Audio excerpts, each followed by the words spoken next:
Over the last few videos, we've broken down countless theories about the Amazing Digital Circus, yet we haven't fully tackled the one question that truly haunts Pomni. Is there actually a way to escape? This simple question opens up some pretty complex existential cans of worms. While the influence of I have no mouth and I must scream is undeniable in the creation of the digital circus, there are other works of sci-fi and existential horror that seem just as crucial to the show's development, at least conceptually. Gooseworx herself has confirmed her inspiration from the Evangelion anime, but more importantly for this video, the video game Soma might give us key clues for what we're about to see in these final two episodes. The theory suggests that the members of the circus aren't trapped people, but digital echoes, scanned data of human beings who continued their lives in the real world, grew old, and died long ago. This leaves us with protagonists who are merely ghosts of code trapped in a forgotten server. Today, we're not only going to explore how the deep-sea horror of Soma is reflected in the colorful madness of the digital circus, but we'll also analyze how concepts from Evangelion could explain the true nature of abstraction and Caine's ultimate purpose in the series.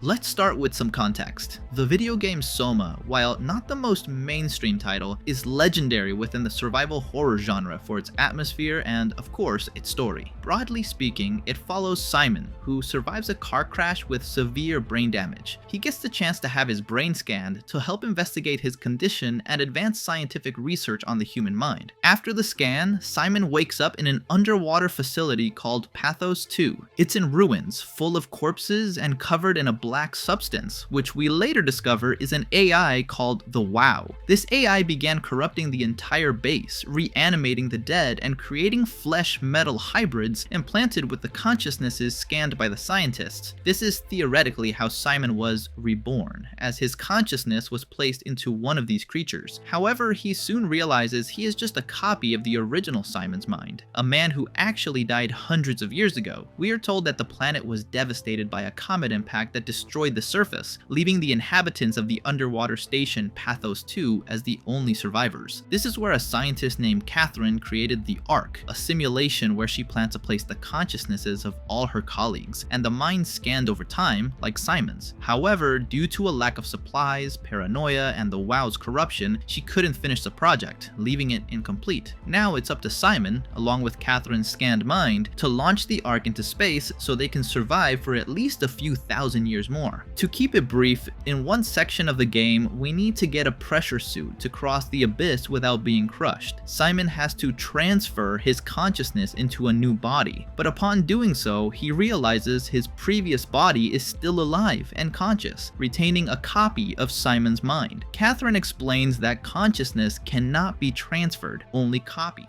and that the other Simon is destined to stay trapped in that section of Pathos forever. It's left up to us whether to euthanize our former self to end the suffering, or leave that version of ourselves alive, confused, and abandoned for eternity. This complicated situation repeats itself. When we finally reach the Ark and prepare to upload our minds and launch into space, we find ourselves on the wrong side of the coin toss. We wake up back in the underwater station, watching the Ark leave for space without us. Or well, not exactly. As we were told, we are on the Ark, or rather, a copy of our consciousness was saved, but we, our current perspective, have to stay trapped in this artificial body and this ruined base forever. To make matters worse, the copy of Catherine accompanying us malfunctions and dies, leaving this version of Simon completely alone in the dark. Meanwhile, the copy on the Ark wakes up in a digital paradise created by the simulation, reunited with Catherine, drifting through space until the systems eventually fail. Now, as I mentioned, Soma covers a lot more than what I've explained, dealing with disturbing existential horror and complex themes, but we've covered the key points of our theory. To connect this to the Amazing Digital Circus, we have to remember what happened to Simon. His brain was scanned, but his original body and mind continued living their life until death. The community thinks this is exactly what happens at the end of the digital circus. Let's remember that both in the pilot and the recent episodes, there is a huge emphasis on finding a way out.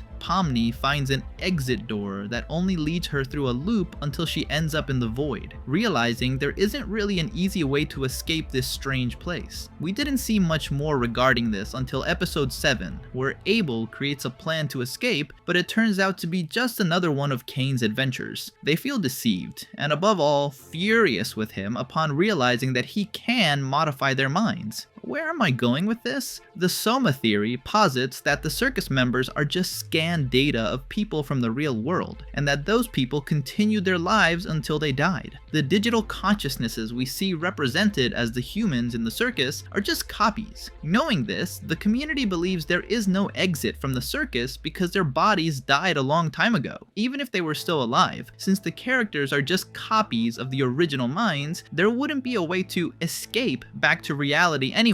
The finale of the digital circus would be exactly that. Watching everyone realize they are just data destined to remain in the circus for all eternity. Remember, Gooseworx once said the message she wants to convey with the show is that there's meaning to be found in a stagnant life. Add to this the words Kinger says in episode 7. After Gangle and Zubul tell him about Abel's escape plan, he says, "Huh? Leave the circus? How would you? No, that doesn't make sense."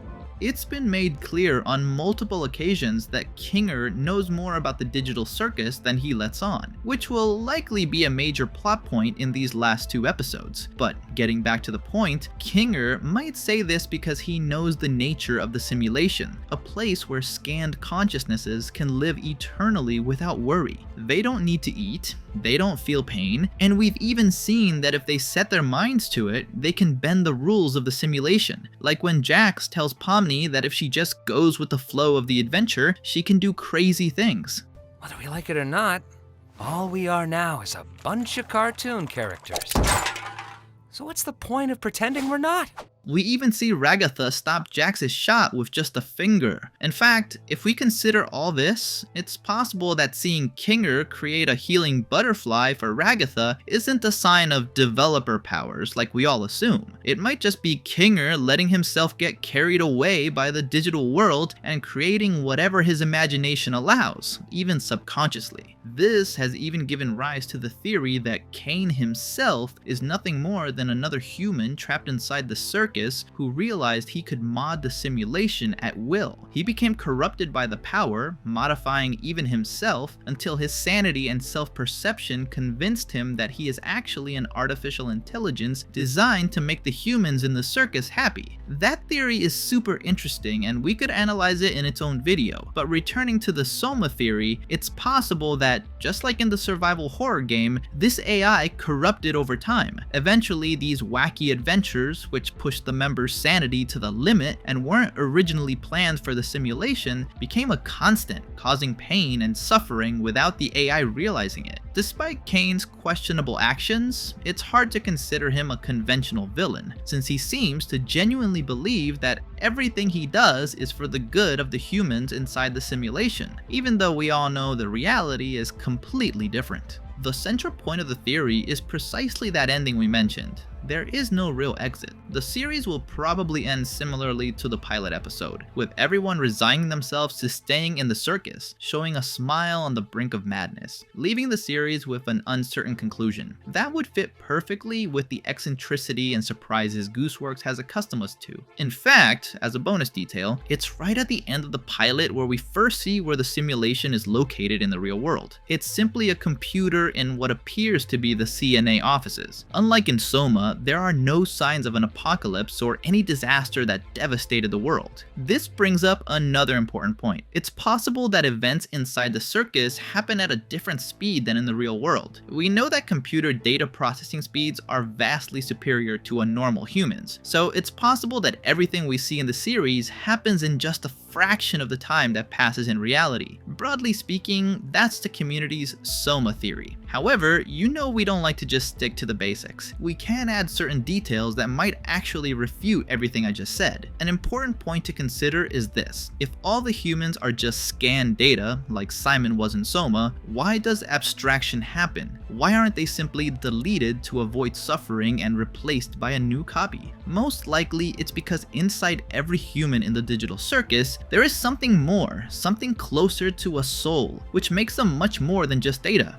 It makes them unique and irreplaceable. But for this to be true, something more than just copying their minds would be necessary, contradicting the logic of Soma. But there is a possible answer to this mystery, one that reveals a much more interesting scenario. As seen at the end of the pilot, the simulation is on a simple computer. This leaves open the possibility that every computer in the CNA offices contains the same copy of the simulation, and of every human whose mind was scanned. This would explain why they don't create more copies of the same human within one server. It's unnecessary because the same data exists on another computer. Each event in the series could simply be one test out of many to improve the simulation. It would only be necessary to delete them when they run out of available human minds, simply having to create a new instance and start to cycle over. This could be the reason why Gooseworx has confirmed there won't be a second season of the Digital Circus, leaving an ambiguous ending that lends itself to a loop where the events of the circus repeat over and over every time we rewatch the series would be an ending very much in line with Gooseworx style. Plus, it makes the show's objective clear again, that there's meaning to be found in a stagnant life. On the other hand, this ending would leave us with the possibility of theorizing about the changes occurring in the other simulations with the other copies of the scanned humans. It's very Marvel's What If, with universes where Pomni is the next to abstract, a reality where Kinger keeps his sanity intact and lives happily with his wife Queenie, or even one where Jax, Ribbit, and Kaufmo never separated and continued enjoying their crazy adventures for much longer. The possibilities are infinite. Now, having analyzed everything the Soma theory brings to the table for the Amazing Digital Circus, it's also worth mentioning that Gooseworx said another major inspiration for the series was Neon Genesis Evangelion,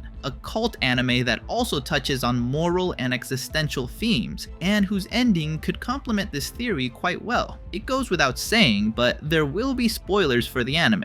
You've been warned. In Evangelion, after the Human Instrumentality Project is completed, a plan that consisted of creating a new deity to unite all the minds of the world into one, we see through the protagonist Shinji's perspective how everyone shares not only their consciousness, but also their memories and insecurities. This creates a cluster of unstable people who are far from happy, having to face their traumas to truly find happiness. And how does this fit into the Amazing Digital Circus? Well, first off, the union of these minds could be quite similar to what we see in the simulation. Everyone sharing not just a location, but also having to share their deepest thoughts and be honest with each other to avoid falling into complete madness. However, this fits even better with the theory that all the abstracted characters locked in Caine's cellar have developed a hive mind. That is, they've joined all their consciousnesses into a single one, just like in Evangelion. This was subtly hinted at when we saw Jax's near abstraction. After touching Ribbit's hand and entering his own mind, we first see what looks like a representation of his brain in an MRI scan, perhaps the moment his mind was scanned into the digital plane. But after that, the whole scenery changes, with the faces of his friends Ribbit and Kaufmo everywhere. We see this brings the rabbit quite a bit of calm. He lets himself get carried away by the situation, trusting that he'll see his friends again. However, as we know, he is woken up by Pomni ringing his doorbell, preventing his abstraction and possibly the union of his mind with the rest of the abstracted. It's also important to mention that in this sequence, you can subtly see what looks like Caine's mouth forming, about to swallow Jax. This is also mentioned as Jax's excuse when trying to get the key to the office out of Caine's mouth. What you doing there, Jax? Have I ever told you how it's my dream to get eaten by you? That's a weird thing to say and want.